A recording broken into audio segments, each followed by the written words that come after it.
30 जुलाई 2023 का दिन है। आज के इतिहास पे नजर डालेंगे। सबसे पहले भारत की बात करो, बड़ी इंपॉर्टेंट। 2012 आज से ठीक 11 साल पहले राजेश, सुबह के तड़के के 2:30 बजे हुए थे। 2:35 थे।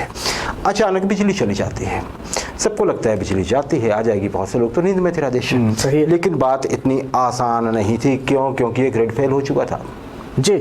जी ग्रिड फेल हो चुका था पूरा, लगभग पूर्वोत्तर भारत एक तरह से, और उसके साथ लगते इलाके जो थे वो अंधेरे में डूब चुके थे। 30 जुलाई के सुबह की बात कर रहा हूँ मैं, 5:35 राजेश। कुल मिला के 30 जुलाई को क्या हुआ, 40 करोड़ लोग भारत के ऐसे थे जिनके घरों में अंधेरा था या एरिया में। क्यों? ग्रिड फेल हो गया था। और ग्रिड आगे बात करता हूँ मैं इस पे राजेश। एक रिकॉर्ड था भारत में कि कितने लोग अंधेरे में रहते, वो जनवरी 2001 में बना था जी। तब उत्तर भारत के 23 करोड़ लोग प्रभावित हुए थे। और जो 30 जुलाई को हुआ 2012 में, उसमें संख्या पहुंच गई 40 करोड़। बिल्कुल। पहले तो ये देखिए आंकड़ा। फिर क्या हुआ जी? फिर कुछ नहीं हुआ। अगले दिन और बुरा हुआ।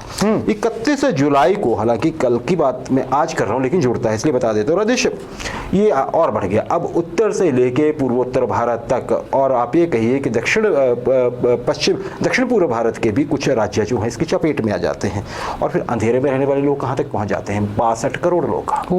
2012 की बात कर रहा हूँ। लेकिन राजेश यहाँ पे शाबाशी देनी होगी यहाँ पे इंजीनियर्स को, है ना, काबिल इंजीनियर, कि उन्होंने एक दिन के अंदर अंदर ये सारी समस्या दूर कर दी। नहीं तो कहीं और आई होती, बोलते बहुत बड़े विकसित देश में भी तो इसमें हफ्ता लगता कम से कम। ये बड़ी बात है। अच्छा, हुआ कैसे राजेश?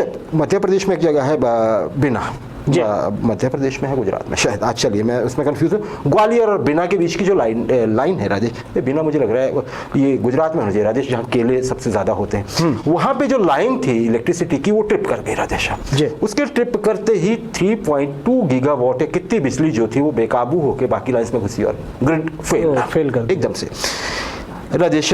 तो फिर 1 अगस्त को मैंने बता दिया। अच्छा, वैसे यहाँ रेफरेंस के लिए बता दें कि भारत जो है वो दुनिया का तीसरा सबसे बड़ा देश है जो बिजली का उपयोग करता है, और तीसरा ही सबसे बड़ा देश है जो बिजली को तैयार करता है। मतलब हम तीसरे स्थान पर है बिजली पैदा करने में भी और कंज्यूम करने में। अच्छा, हमसे आगे कौन है राजेश? अमेरिका, यूएसए और चाइना। और किसी देश में बिजली की खपत जो होती है वो उसकी तरक्की से जोड़ी जाती है। कारखाने तभी चलते हैं ज्यादातर। सही। तो ये बड़ी बात है। अच्छा, 1945 की बात कर लेते हैं। वर्ल्ड वॉर सेकंड चला हुआ था राजेश। यूएसएस इंडियानापोलिस, ये जहाज का नाम एक अमेरिकन हैवी क्रूजर था, अमेरिकन नेवी का जी। ये मरियाना आइलैंड के तिनयांग, मरियाना आइलैंड्स कहाँ हैं? ये हैं आप ये कहिए कि साउथ पैसिफिक में है। ये कहीं जापान से इधर को करके, और आप देखिएगा तो चाइना से नीचे की तरफ, बिल्कुल नीचे की तरफ है मरियाना आइलैंड्स। यहाँ पे ये जहाज पहुंचा हुआ था तिनयांग पोर्ट पे, जो अमेरिका के कब्जे में था। द्वितीय विश्व युद्ध चला हुआ था। तारीख आप देख लीजिए, जुलाई 1945, 30 जुलाई राजेश। ये प्लेन जो है थोड़ा सामान उतारता है, उसके तुरंत बाद जैसे ही हटने लगता है उस पर एक जर्मनी की पनडुब्बी, हिटलर सरेंडर की मौत हो चुकी थी 1945 की अगर बात करें, लेकिन पनडुब्बियां अभी भी चली हुई थी। ये इसको डुबो देती है।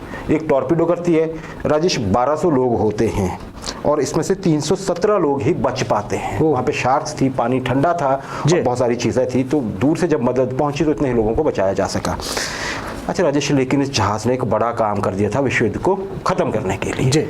ये जहाज पहुंचा था एटम बॉम्ब के पुर्जे लेकर, और ये मरियाना आइलैंड्स के तिनयांग में उतारे गए थे। इनको असेंबल किया गया था। और फिर देखिए 30 जुलाई की बात है ना, 6 अगस्त को हिरोशिमा में एटम बम डाल दिया गया था, लिटिल बॉय। और फिर उसके 3 दिन बाद 9 अगस्त को नागासाकी, फैटमैन उसका बॉम्ब का नाम था। तो बस ये मतलब जहाज ने काम कर दिया था। हालांकि जहाज डूब गया, खत्म हो गया, लेकिन ये कर चुका था पहले। हालांकि बम गिराना कोई अच्छी बात तो नहीं कही जाएगी, लेकिन खैर उसके बाद विश्व युद्ध खत्म हो गया था। 2010 अफगान तालिबान जो अब सरकार में है, हम बात करें 2010 की, जब ये छुपे हुए थे ना जी, और अमेरिका ढूंढ रहा था पूरी तरह से। आज के दिन तालिबान की ओर से ऑफिशियल एक पुष्टि की गई कि हमारे सबसे बड़े नेता जो हैं, जिनका नाम मुल्ला मोहम्मद उमर, वो एक आंख वाला बंदा, उसकी मौत हो चुकी है। कन्फर्म किया, क्योंकि पहले अमेरिका ने बोल दिया लेकिन कोई मान नहीं रहा था। तो बोला कि हवाई हमले में मुल्ला मोहम्मद उमर की, या मुल्ला उमर कहा जाता था, मौत हो गई। और साथ ही ये भी कह दिया लेकिन कि हम पीछे नहीं हटेंगे, मुल्ला अकबर मंसूर अब हमारे नेता होंगे। आगे क्या हुआ वो इतिहास है, आप सब जानते हैं, और अभी भी जो हो रहा है वो है।